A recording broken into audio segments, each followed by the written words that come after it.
The 85-year-old man stood patiently waiting for help at the side of the road. The fake cop approached with authority, punching him straight in the face, ignoring his confused questions, ignoring his faded veteran's cap. Bystanders remained silent, everyone looking away, but just 30 minutes later engines roared in the distance as an armed military strike team swarmed the area. Think the elderly are always defenseless? Before you watch the full story, please comment down from which country are you watching. Also like the video. William Bill Thompson was an 85-year-old retired Army colonel who had served his country proudly for 4 decades. His body may have grown frail, but his spirit remained as strong as the day he first put on his uniform back in 1957. That morning, Bill's car had broken down on a quiet county road, a simple trip to the VA hospital becoming unexpectedly complicated as arthritis made it difficult to change the tire himself. He wore his old Army cap not for attention but because it had been with him through countless missions and provided comfort in difficult moments. The road was mostly empty that day, occasional cars speeding past without stopping. No one noticed the elderly man carefully inspecting his flat tire, his weathered hands resting on the car hood for support. As Bill contemplated his next move, a police cruiser pulled up behind his vehicle, lights flashing briefly before going dark. The cruiser looked almost right, but something was off. The county emblem slightly misaligned, the number on the side smudged in a way real police markings never would be. But Bill, raised to respect law enforcement, felt only relief at the arrival of apparent help. A man in what appeared to be a police uniform stepped out, approaching Bill with unnatural swagger. Had Bill's eyes been sharper, he might have noticed the irregular stitching on the badge, or the non-regulation boots beneath the uniform pants. "License and registration, old man?" the fake officer demanded, his voice carrying none of the professional tone of actual law enforcement. Bill looked confused but remained respectful. "Officer, my car just has a flat tire. I was hoping you might call for assistance. I'm on my way to a medical appointment." The man's face darkened. "I said license and registration. Are you deaf? This is a stolen vehicle report area." "Stolen? This is my car, officer. I've owned it for 15 years, Bill replied, reaching slowly for his wallet. "My ID is right here." Without warning, the imposter's fist connected with Bill's face, a vicious blow that sent the elderly veteran stumbling back against his car, then sliding to the ground. His veteran's cap fell into the dirt as blood began trickling from his split lip. "You think I'm playing games?" the fake officer snarled, kicking Bill's wallet away as the old man tried to collect it. "Pop the trunk. Now." Bystanders in a car passing by slowed briefly but didn't stop. The driver made eye contact with Bill for just a moment before accelerating away. Bill struggled to sit up, his military training keeping panic at bay despite the shocking violence. His hands trembled as he reached for his fallen cap, the gold Army insignia now smudged with roadside dust. The fake cop circled the car, inspecting it with practiced movements that mimicked actual police procedure, just convincing enough to fool most civilians. "This vehicle's been reported in a series of robberies. I'm going to need the keys." Bill knew something was very wrong, but when the man pressed a hand to his holstered weapon, the elderly veteran made a split-second decision. With shaking hands, he handed over his car keys, watching helplessly as the imposter began rifling through his glove compartment. As the fake cop was distracted, Bill slowly reached for his cell phone, which had fallen partially beneath the car. With practiced stealth from decades of military operations, he pressed a single button, an emergency contact he had set up years ago but never needed to use until now. The imposter found nothing of value in the glove compartment and turned his attention to the trunk. "Get up. Open it." Bill struggled to his feet, pain radiating through his hip where he had fallen. "The release is by the driver's seat," he said, his voice steady despite everything. The military had taught him to remain calm in crisis, to observe and gather intelligence. The fake badge number. The counterfeit patrol car. The distinctive scar on the man's right hand. Bill noticed everything. As the trunk opened, revealing nothing but a spare tire, emergency roadside kit, and a folded blanket, the fake cop's frustration grew visible. "Where's the money? The goods?" "I told you, officer. I'm just a veteran on my way to a doctor's appointment." The imposter's rage exploded. "Don't call me officer, old man."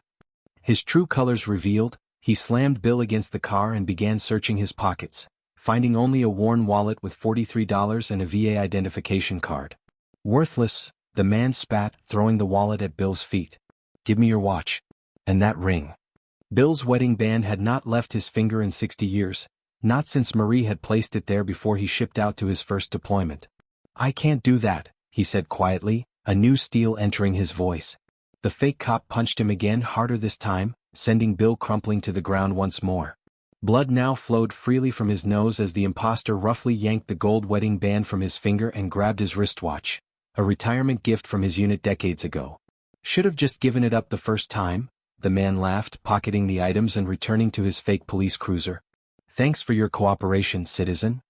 His mocking voice carried on the breeze as he started the engine. Bill, dazed and bleeding, managed to pull himself to a seated position against his car tire. His military training had taught him to endure physical pain, but nothing had prepared him for the deeper wound of having his dignity stripped away, of realizing that the country he had risked his life for now saw him as just a vulnerable target, someone not worth defending. As he sat there, shoulders slumped and bleeding, Bill Thompson was more alone than he had ever been in the jungles of Vietnam or the mountains of Korea. In those places, he had always had his brothers in arms beside him. Now, on a peaceful American road, no one stood with him. No one remembered that the frail old man with blood on his face had once commanded hundreds, had made decisions that saved countless lives. No one recognized that his trembling hands had once steadied a rifle that protected democracy in conflicts most had already forgotten. Unknown to the fake cop, however, Bill's emergency call had gone through. The single button press had sent his exact GPS coordinates to the one person who would understand the severity of the situation immediately. Just 30 minutes later, the distant rumble of powerful engines cut through the quiet countryside. A military-grade SUV followed by 3 armored Humvees swept around the bend with precision that spoke of years of tactical driving. The vehicles parked in perfect formation, blocking the road in both directions. A man in combat fatigues emerged from the lead vehicle, Colonel James Thompson, Bill's son and the commander of an elite rapid response unit from the nearby military base. His face was a mask of controlled fury as he spotted his father still sitting on the ground, blood dried on his weathered face. James strode directly toward his father, his bearing immediately identifying him as someone accustomed to command. The military personnel accompanying him, 16 operators in full tactical gear, spread out in a security perimeter without needing verbal direction. "Dad," James said, kneeling beside his father. "What happened? Who did this?" "Police officer," Bill started, then corrected himself. "No, not real police. Fake badge, fake cruiser. Took my ring, my watch." His voice remained steady despite everything. Once a commander, always a commander. James's expression hardened as he examined his father's injuries. With 2 fingers, he signaled to his medic, who immediately approached with a tactical medical kit. "Description?" James asked, his voice now that of a military officer rather than a concerned son. "White male, approximately 6 feet 2 inches, 220 pounds. Scar on right hand, cross-shaped. Fake badge number 4577. Driving a counterfeit county cruiser, Ford model, license plate partially obscured but began with XTR. James couldn't help a small, proud smile despite the situation. Still the best intelligence officer in the family. As the medic treated Bill's injuries, James stepped away and spoke quietly into his radio. The information was transmitted to the other vehicles, and within seconds 2 of the Humvees were pulling away, operators inside already coordinating with genuine local law enforcement. "Strike team is mobile," James informed his father, returning to his side. "We'll find him." Bill nodded, wincing slightly as the medic cleaned a cut above his eye. He doesn't know what's coming. What happened next would later be described by local news as a textbook operation of interagency cooperation. The truth was more straightforward. James's strike team, using Bill's detailed description, located the fake police cruiser within 15 minutes at a gas station 20 miles down the highway. The imposter, who had victimized 6 elderly citizens in the past month using the same fake police routine, found himself surrounded by operators who moved with the silent precision that comes from years of high-stakes missions. Before he could reach for the weapon hidden under his fake uniform, he was secured, disarmed, and placed in custody. Bill's wedding ring and watch were recovered from the man's pocket, along with jewelry and valuables taken from other victims. The real county sheriff, arriving on scene minutes later, was visibly moved when James personally handed him the evidence. "Sir, we've been trying to catch this guy for weeks," the sheriff admitted. "He's been targeting elderly residents, especially veterans who are trained to respect authority." "Well," James replied, "he targeted the wrong veteran today." By the time the military vehicles returned to where Bill waited, a small crowd had gathered. News travels fast in rural communities, and the sight of military vehicles responding to a local crime was unprecedented. People who had driven past earlier without stopping now watched in silence as James approached his father. James knelt before Bill and placed the wedding band back on his finger, then carefully fastened the watch around his wrist. "Mom's ring," Bill whispered, his composure finally breaking slightly. "I thought it was gone." "Never," James replied. "Not while I'm breathing." The gathered crowd, witnessing this moment between father and son, began to understand what had happened. An elderly veteran, assaulted and robbed by someone exploiting his respect for authority, rescued by his son's military unit. As James helped his father to stand, something remarkable happened. A man in the crowd, wearing a faded Vietnam veteran cap similar to Bill's, stepped forward and raised his hand in a formal military salute. Like a wave, others followed, not just veterans but civilians of all ages, standing straighter, acknowledging not just the man before them but what he represented. There are moments that remind us that honor isn't found in words but in how we treat those who have silently sacrificed for us. If you believe gratitude should be protected fiercely, type honor right now to stand with those who defended our freedom. News of the incident spread rapidly through social media and local television. What began as a few smartphone videos soon became a national conversation about elder abuse, stolen valor, and the increasing problem of police impersonators targeting vulnerable citizens. Citizens from across the country expressed outrage at the exploitation of an elderly veteran. Letters, flowers, and messages flooded Bill's home from people he had never met but who had been moved by his story. A local veterans organization arranged a ceremony to honor Bill, not just for the recent incident but for his lifetime of service that had gone largely unacknowledged. The ceremony, originally planned as a small gathering, swelled as hundreds of community members asked to attend. At the event, the Master of Ceremonies read aloud Bill's service record. 40 years in the United States Army, combat operations in 3 major conflicts, recipient of the Silver Star and 3 Purple Hearts, leadership in critical missions that had saved countless American lives, and intelligence work that remained classified even decades later.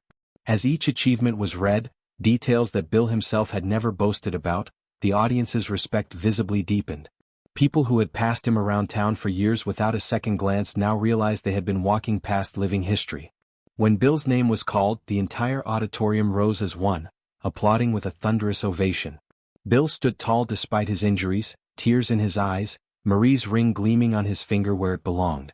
The man who had faced enemy fire without flinching now found himself overcome by this long-overdue acknowledgement. His son, Colonel Thompson, joined him on stage and stood at attention, offering his father a crisp, formal salute. "Sir," he said, his voice carrying through the microphone, "you taught me what honor means. Today your lesson protected you when you needed it most." During a television interview following the ceremony, a reporter asked Bill if he harbored resentment toward the man who had assaulted him. Bill shook his head, a thoughtful expression crossing his face. That man never knew what he was really stealing, not just a ring or a watch but symbols of sacrifice and commitment. I hope he learns what those things truly mean someday.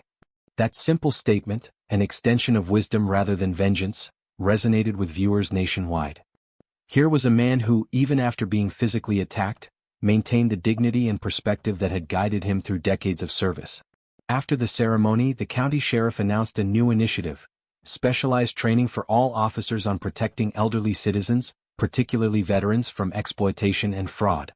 The program would be named Operation Thompson, in Bill's honor. But perhaps the most meaningful change came in the community itself. Neighbors who had never spoken to Bill now checked on him regularly. Local teenagers volunteered to help with yard work and house maintenance. When his car needed repairs after the flat tire incident, the local mechanic refused payment, saying simply, "It's already been paid for, Colonel. Many times over." The man who had impersonated an officer received a substantial prison sentence. While awaiting trial, he requested to meet with Bill, a request Bill eventually granted, despite initial hesitation. In the meeting room at the county jail, the man, now in prison orange rather than a fake uniform, could barely meet Bill's eyes. "Sir," he began quietly, "I never served. Never had the courage. But my grandfather did. He had a ring like yours. When I saw it on your hand, I just..." He trailed off, then continued, "I'm not making excuses. What I did was unforgivable." Bill studied him silently before responding. "In the military, we believe everyone can earn redemption through actions, not words. What will your actions be going forward?" That question seemed to reach something in the younger man. For the first time he looked directly at Bill. "I want to make amends. Not just to you. To everyone I hurt. Bill nodded once. Then that's where you start. Following that conversation, the man began writing letters of apology to all his victims. He enrolled in education programs in prison and eventually started a support group for other inmates struggling with identity issues. People who had pretended to be something they weren't because they couldn't face who they really were. Every morning now, Bill Thompson visits the local Veterans Memorial, wearing his army cap proudly, steadier on his feet than before. His routine rarely changes, but the way people respond to him has transformed completely. Now strangers stop to shake his hand. Parents introduce their children, explaining softly about duty and sacrifice. What once was invisibility has become respectful recognition, though Bill himself remains unchanged by the attention. One day a young boy approached him at the memorial. "Mister, were you a real soldier?" the child asked with wide-eyed wonder. Bill smiled gently. "I was." But the real heroes are the ones who never came home to be asked that question. The incident that had begun with violence transformed into something unexpectedly meaningful, a community awakening. The local school district introduced a Veterans in Classrooms program. The police department implemented specialized training on assisting elderly citizens. Bill himself was invited to speak at the police academy, providing insights that only someone with his experience could offer. On Veterans Day that year, the ceremony at the county memorial drew 3 times the usual attendance. Among them stood James's entire military unit in formal dress uniforms, flanking Bill as he laid a wreath in memory of fallen comrades. Honor isn't something claimed with fake badges or stolen valor. It's earned through sacrifice, revealed in quiet dignity, preserved by those who recognize its worth. In the afternoon sun, the elderly veteran stands tall among those who now see him clearly, not just for who he was, but for who he continues to be. And in military bases across the country, a new protocol was quietly implemented. Any distress call from a verified veteran would receive immediate priority response. The code name for this protocol appeared in no public document, but among those with clearance to know, it was called simply Thompson's Answer. If you believe that kindness, honor, and sacrifice never go out of style, share this story now. Because some heroes walk among us unnoticed until the moment their courage reminds us what we should have seen all along.